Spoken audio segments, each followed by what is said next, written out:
Hello, everyone. Thanks for coming. Appreciate it. My name's Robert Racicot. I am a resident of Oxford, Mass. I was born and raised there, and then left for 35 years for a career in the Air Force. And then, for some strange reason, decided to move back to town after I had retired, and and started writing. And so I'm the author now of two books that take place in Oxford, which I'll get more into detail later. One is The Legend of Carbuncle Pond. The other is The Haunting of the Oxford Library, which just came out this past September. When I got back to town, I decided I wanted to get involved somehow with the town, because I grew up, at the time I grew up, I thought Oxford was just the most wonderful place to grow up. And I had a great childhood, very fortunately a nice secure family to grow up in. And I wanted to kind of pay back to the town somehow for what it had offered me in my development. So I first decided to join the town government, and I served on the school committee and the finance committee and the recreation commission, and pretty much found that they were all kind of dysfunctional. Sorry. That can go out in public, it's all right. And just had a really hard time understanding why people's interests in town government weren't for the benefit of all the citizens of the town, but seemed to be for their own personal agendas. So I got kind of discouraged at that. So I said, well, you know, I wanted to always write a story about Carbuncle Pond. Carbuncle Pond is in Oxford, Mass. And there is a Native American legend about the pond, that they had this special gem, garnet, that they revered as being sacred for their beliefs. And so when the white man started to encroach on their area, they wanted to try to keep that stone out of the white man's possession. So they decided to drop it into the bottom of Carbuncle Pond. Carbuncle Pond is a kettle pond. It was formed when the glaciers receded back 10, 12,000 years ago, and so it's shaped like a bowl, and it's very deep in the middle. In fact, to this day, it's about 100 feet deep in the middle. So that's sort of the legend story that I learned as a kid growing up, and most people learned growing up, and that's about all anybody really knew. So I decided to kind of use that as a basis for partially creating my own legend story. And it's based on a 12-year-old boy who is really me, because he has a paper route, and the same route where I had a paper route growing up in Oxford. And on that route, there was a Native American living in a trailer that I delivered the paper to. But pretty much that's the truth. And from there, I take it that I meet the last of the Nipnets. And the Nipnets are the small subset of the Nipmuc Nation, and it means small pond people. And we knew from archaeological evidence found around the pond that they actually lived right at Carbuncle Pond. And so I took that, and I had the main character of Carbuncle Pond, Michael is his name, and he meets this Native American chief on the route, and the chief befriends him and goes through the process of telling him sort of the history of Native Americans before the white man came, and what their wisdoms and beliefs were. And how they practiced sustainability, felt that nature was just as important as a human being was, and they tried to preserve and protect what they had. And they had lived that way for tens of thousands of years before sort of Europeans showed up. So a lot of people learn that, and in the end there's a message that the Native American explains to Michael that sort of our history has been written by the victors, and we are the victors. But there's really two sides to every story, and so that's why he felt it was important for Michael to understand. And then he asks Michael to write a story about what he had learned and told him. So that book I published, self-published on CreateSpace, which is just part of Amazon, and it's available on Amazon in either print or Kindle. And that came out, I published that sort of about a year after we moved back to Oxford in July of 2013. And so my way of thinking of giving back to the town of Oxford was the idea that I wanted to now create stories about Oxford for the kids of the town. And I thought this was the most important one, was the legend of Carbuncle Pond. But then I started to, and it was well received, and the schools invited me in, and I was able to talk about the book and so on a number of times, from 5th grade all the way up to 8th grade. And although it's for adults as well. So with that idea of wanting to write stories about Oxford for the people of Oxford, I started to work on another one. And that book I have not finished yet, but it's almost done. But I've put it aside for other ideas. And that is that the Larnards, the Larnard is a popular name in Oxford. One of the Larnards donated money to the town to build the library, and that was in 1906. And he dedicated the library to his mother, Clarissa Larnard. But he also had some other relatives who, with the same last name, who decided to try to rob a bank, and they got caught. And the legend is that to the west of the French River, which runs through the town of Oxford, there were caves up there in the cliffs, and they hid the loot up in the caves because when they captured them, they didn't have the money with them. And the story became, well, they were up in these cliffs and they hid so that there was treasure up there. So the next story I had, the legend of Rocky Hill, was going to be these 12-year-old kids go and find, search for this treasure, and maybe find it, maybe don't.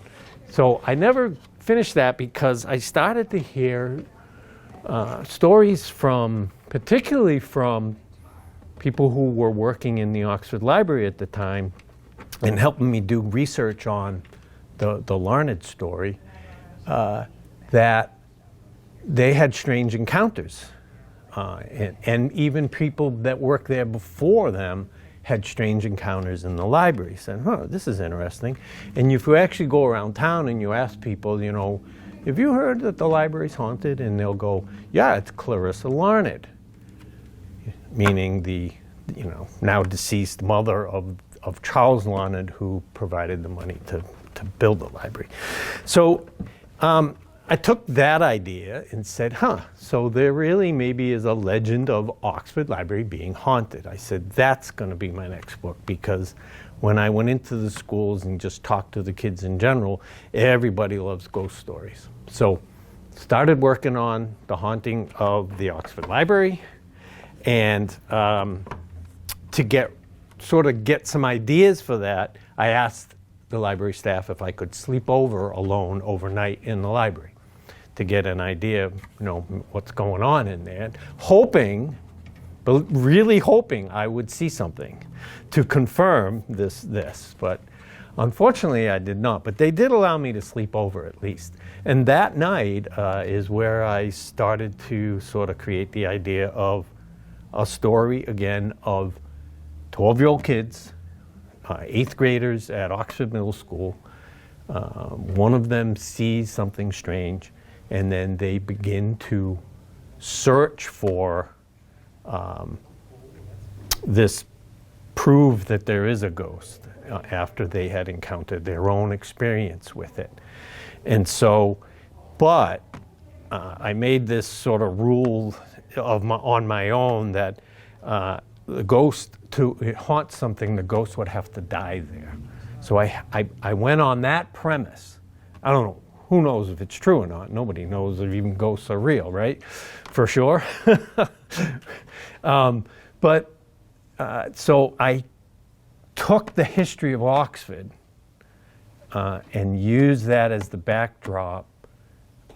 During the King Philip War, there was a farm and some family that were killed by the Native Americans near the end of the King Philip War. And I used that story of the town, where they still to this day have a monument set up in town honoring the dead, the dead white men that were killed. So that gives the kids some history of the town, and they finally. I can't tell you anymore because I hope you buy the book and read it and find out. But so that's The Haunting of the Oxford Library. So I now have a third book that I've worked on, and it actually is a sequel directly to The Haunting of the Oxford Library. It's the same kids, same group of kids, who find out that there was a pirate who settled in Oxford back in 1717, and by the name of Thomas Davis. Now it turns out he wasn't a real pirate, but he was an indentured servant who worked on a pirate ship called the Widow, and it was pirate Bellamy's ship. And Bellamy is one of the famous pirates of that time frame.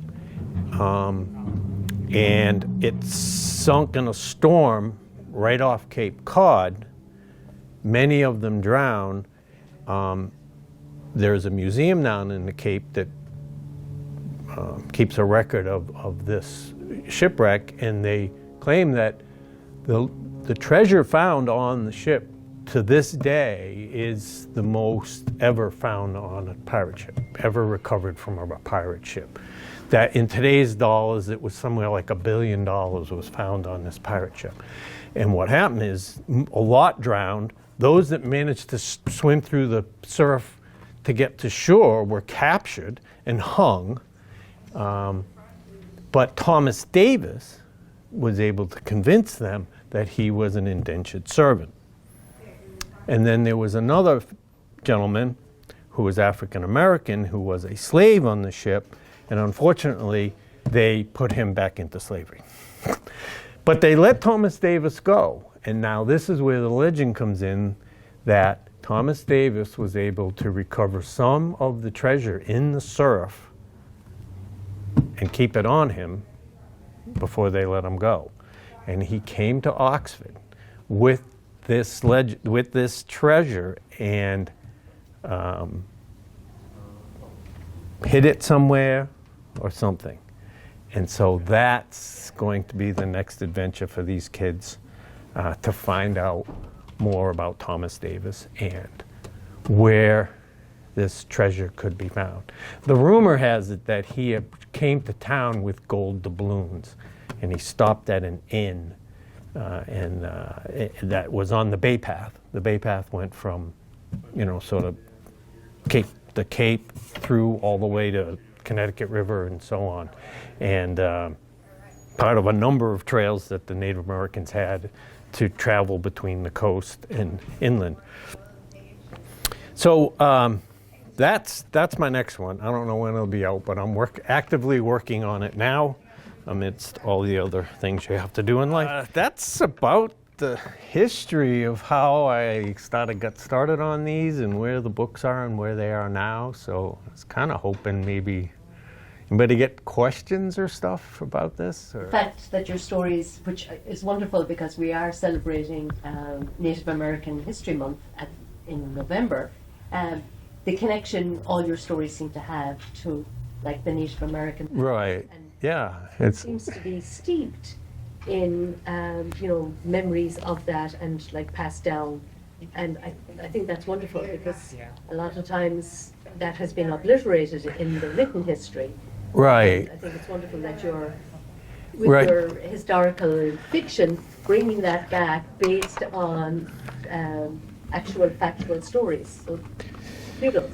Well, thank you. Yeah, that's actually been a sort of a source of irritation for me in a way, because when I have gone to the historical society meetings and things, and just to see what they were doing, what they were involved in. Oxford is obsessed with their history of the Huguenots. And it seems to be that's where the history of Oxford starts. And in 1686, I think it was 30 families of Huguenots came from over in France for religious persecution there to Boston, and were able to, the land was so-called bought, as they used to say they did back, from the natives. The natives really didn't have any idea what they were getting involved with. Their concept of buying land didn't exist. So there was some other gentlemen in Boston who convinced these Huguenots that yes, come settle here in Oxford. We have this beautiful place. It's got a river and it's in a valley and the fertile soil and lots of forests, for lumber mills. And they came and they built lumber mills. They built 2 forts. They built houses and so on. And that gives Oxford sort of a longer history than a lot of the surrounding towns, because they went straight from Boston to Oxford, which, you wouldn't think they'd make it that far back then. But although there were already settlements in Woodstock and, along the other rivers. Certainly the Connecticut River had Deerfield and those areas as well. So there's early history even further west. And I was a little discouraged, to be honest with you, because I said, well, the history of Oxford really started 10,000 years ago when the Ice Age receded, and the natives first came into this area and started to settle and lived very comfortably for thousands of years. But yeah, so appreciate you pointing that out. And in your research, what is the most standout of the kind of, you mentioned the sustainability that the Native Americans were practicing, and how they sustained themselves without any issue. In your research, have you come across anything like that really stood out? Well, sure. They had fish farms. They bred their own fish. They had areas where they would capture the fish and build nets and keep them off, either in sort of the eddies of river, where there was, an offshoot of a river. When it takes an S-turn, you can get areas where they're deeper. And certainly on the coast, the Wampanoag had fish farms, clam farms. They were, that was huge. So they didn't just deplete the stock of the fish. They recycled it, so to speak. They left some there to continue to provide for them. I do know, I have read that, so their 3 things were corn, beans, and squash. And I can't remember where I read it, but I read that when you grow those 3 together, they each supplement each other. It's sort of a synergistic relationship between those 3 vegetables.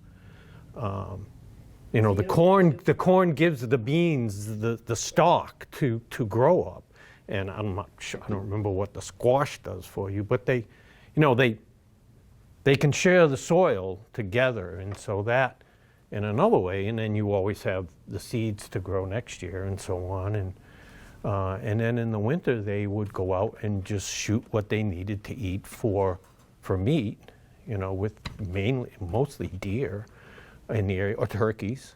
So turkeys was a big part of their diet. So, and they would, they really weren't nomadic. They settled in an area and they set up a village and they stayed there.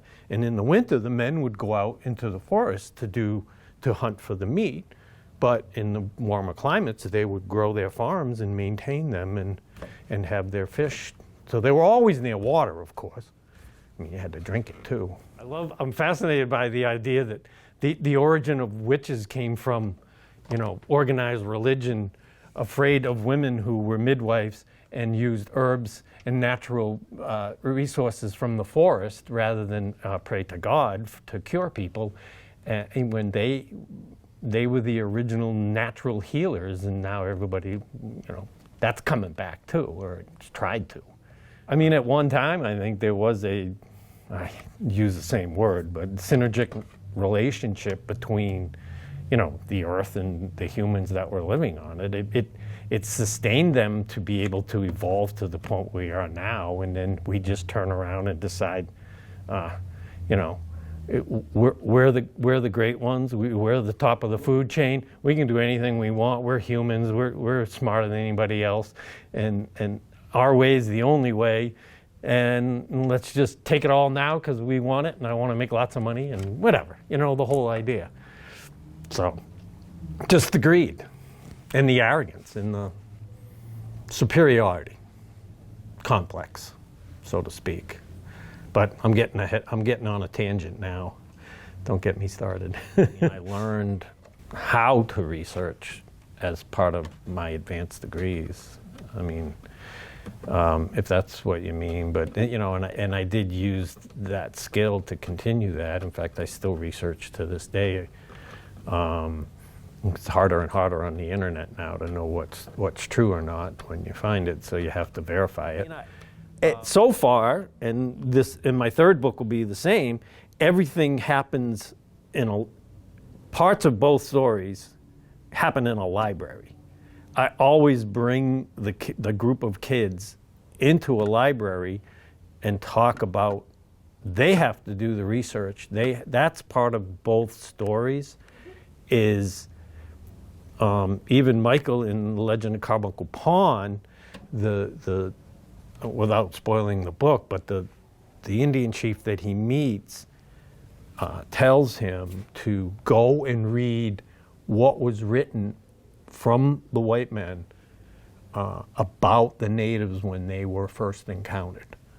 Find those readings and see what sort of we thought of them, And so he goes to the library and he finds that, and he reports back to the Indian chief, and then the Indian chief says, okay, now let me tell you our version, our story, our side of the story. And so you can see how sort of the history of America's been written by the victors. And then in the haunted library, the event actually takes place in the library. The kids are a small group of kids who hang around in the library. They're called the library rats, and that's part of their so-called student club's thing, is to research the ancient legends of Oxford, and to do that. And it turns out they start researching who the ghost is, and well, if there is a ghost. We don't really know yet because you haven't read it. But you'll find out.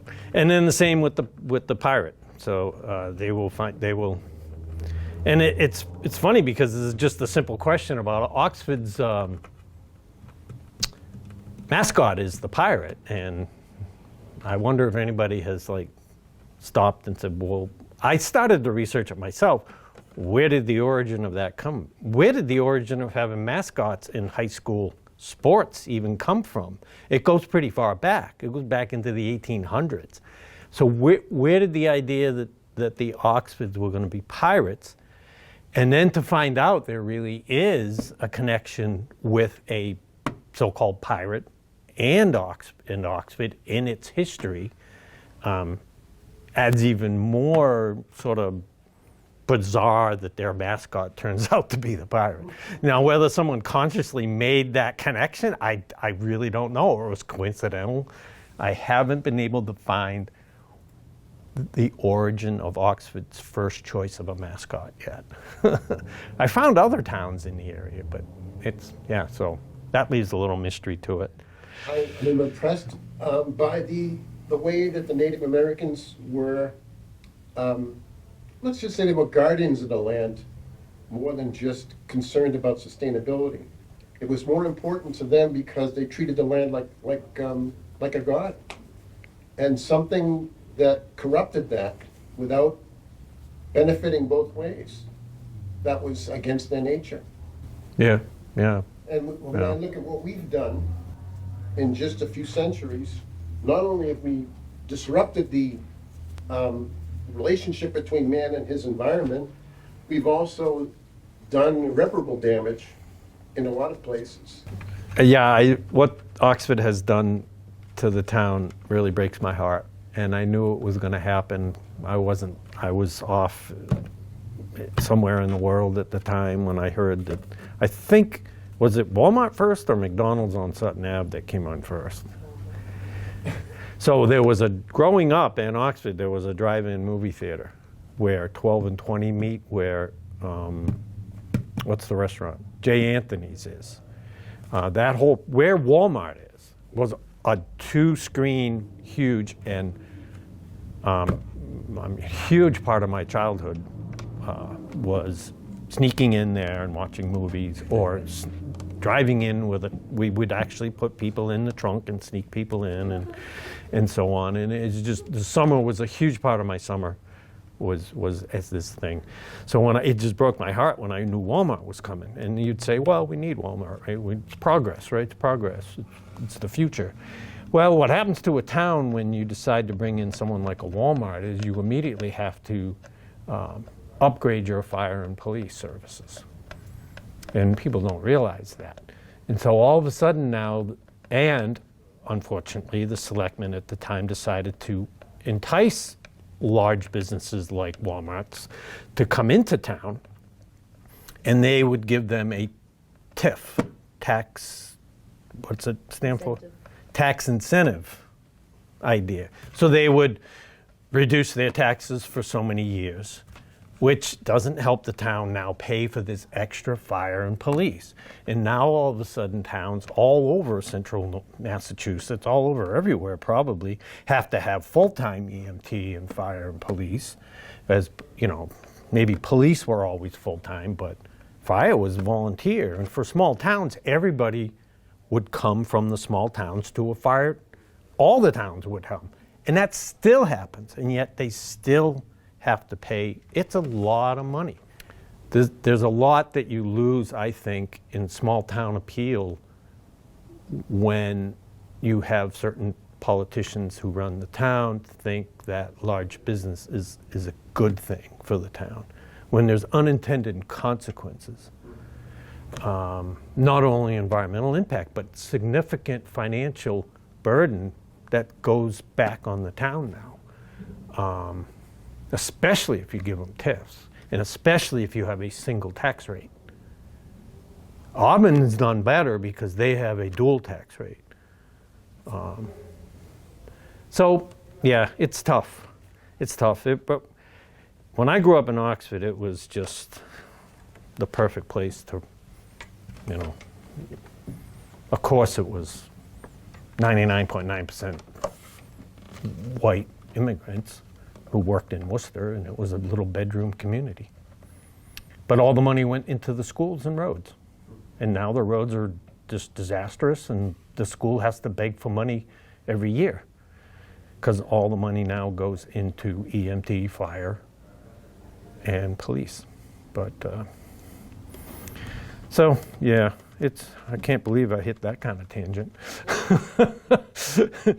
And I still care enough about the town to at least try to get the kids in Oxford to read books still, and so write about stories about Oxford for middle school kids that have middle school kids as main characters, to at least get them interested.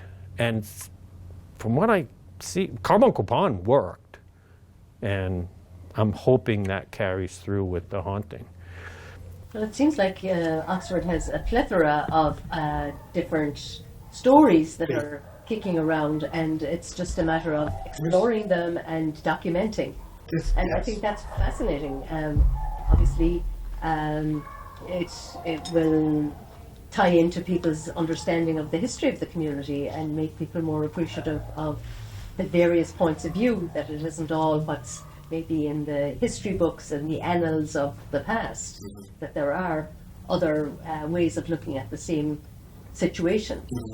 So I think it would be a good thing, and I love the fact that you're basing things in the library, or making the library a central focus. The library is always going to be a central part of any That's book I wonderful. write. Yeah, I've done some other book talks in other places already, and other events that was able to sell books at. But yeah, so it's the most I've ever sold on Amazon when it first came out. So the word got out fast there. Kind of surprised me, really. The power of social media, I think, is... Well, my daughter helped. Yeah. She's now my unofficial publicist, so she used her social media, because that's something stupid on my part as an author. I really don't have social media. It's kind of word of mouth, newspaper articles. Thank you very much for your time and for the interesting talk you gave us today. Thank you. Thank you very much for inviting me. Appreciate it.